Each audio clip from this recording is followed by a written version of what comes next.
Hi hello welcome back to zone one. எங்கள் ஊரில் கொஞ்ச நாளைக்கு முன்னாடி புதுசாக ஒரு ஹோட்டல் ஆரம்பித்தாங்க. அங்கே போயிட்டு நாங்கள் விரும்பி சாப்பிட்றது வந்துட்டு நான் பன்னீர் பட்டர் மசாலா, ஃப்ரைட் ரைஸ் இந்த மாதிரி ஐட்டம்லாம் வந்துட்டு ஒரு 15 டேஸ்க்கு ஒன்ஸ் இல்லை மந்த்லி ஒன்ஸ் போய்ட்டு சாப்பிடுவோம்.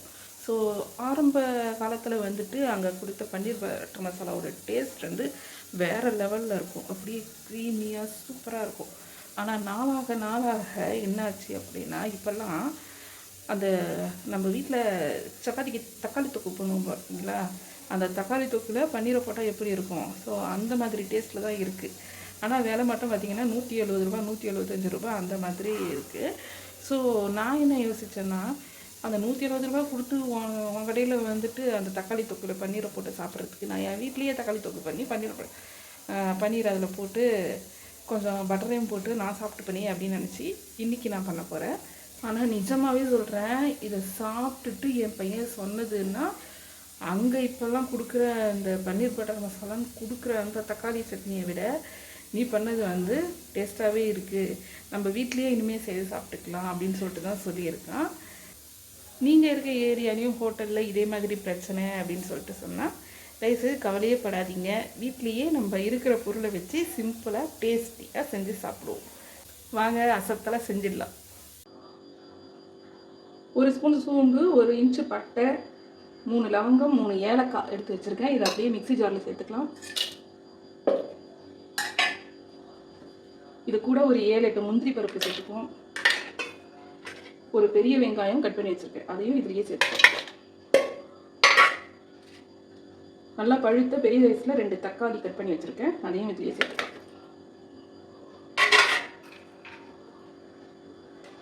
ஒரு 5-6 பல் பூண்டு, அதையும் இதில் சேர்த்துக்கலாம்.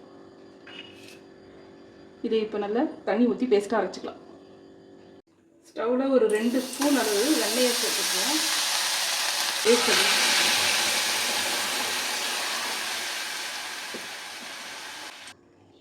இதில் கொஞ்சமாக மஞ்சள் தூள், 1 ஸ்பூன் மிளகாத்தூள், இந்த சின்ன ஸ்பூனில் 2 ஸ்பூன் கரம் மசாலா,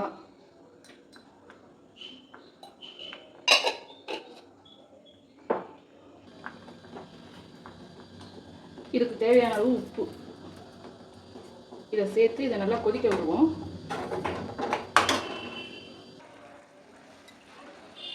ஸோ இந்த கிரேவி வந்து ஒரு 5 நிமிஷம் நல்லா கொதிச்சிருச்சு. பார்த்திங்கன்னா தெரியும், இதில் நம்ம விட்டு அந்த வெண்ணெயெல்லாம் உருகி அந்த நெய் தனியாக பிரிஞ்சு வந்துடுச்சு. இந்த ஸ்டேஜில் வந்துட்டு இந்த கிரேவிக்கு தகுந்த அந்த திக்னஸ்க்கு நம்ம கூட கொஞ்சம் தண்ணியை ஆட் பண்ணி ஒரு 2 நிமிஷம் சிம்மில் வச்சு கொதிக்க விட்டுக்கலாம்.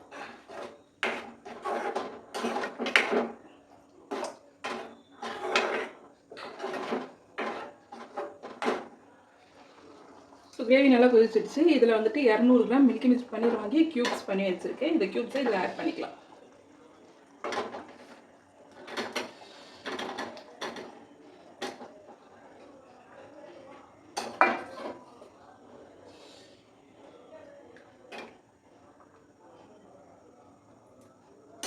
இதில் இப்படியே ஒரு 2 நிமிஷம் வந்துட்டு கொதிக்கட்டும். இது மேலே கொஞ்சமாக கொத்தமல்லியை கட் பண்ணி வச்சுருக்கேன், அதை தூவிக்கணும். அவ்வளோதாங்க, சூப்பராக பன்னீர் பட்டர் மசாலா ரெடி ஆகிடுச்சு. இது நான் எதுக்காக செஞ்சுருக்கேன் இன்றைக்கின்னு பார்த்தீங்கன்னா, நான் இன்றைக்கி கடைக்கு போய் இருக்கும்போது வீட் பரோட்டா வாங்கினேன். ஸோ ஒரு பேக்கெட்டில் வந்துட்டு 5 பரோட்டா இருந்துச்சு. ஸோ அது எங்களுக்கு 3 பேருக்கு வந்துட்டு போதுமானதாக தான் இருக்கும். ஸோ அது பண்ணிவிட்டு அது கூட சைட் டிஷ்க்காக இந்த பன்னீர் வந்து கிரேவி செஞ்சுருக்கேன்.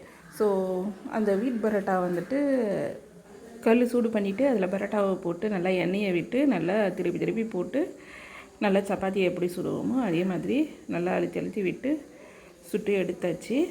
சூப்பராக பரோட்டாவும் ரெடி ஆகிடுச்சு, பன்னீரும் ரெடி ஆகிடுச்சு. இதில் என் பையன் என்ன பண்ணான்னா, கடையில் அப்படியே பார்த்துக்கிட்டே இருக்கும்போது பட்டன் பரோட்டா அப்படின்னு சொல்லிட்டு ஒன்று இருந்துச்சு. அது ஆனால் மைதாவில் தான் செஞ்சுருந்தது.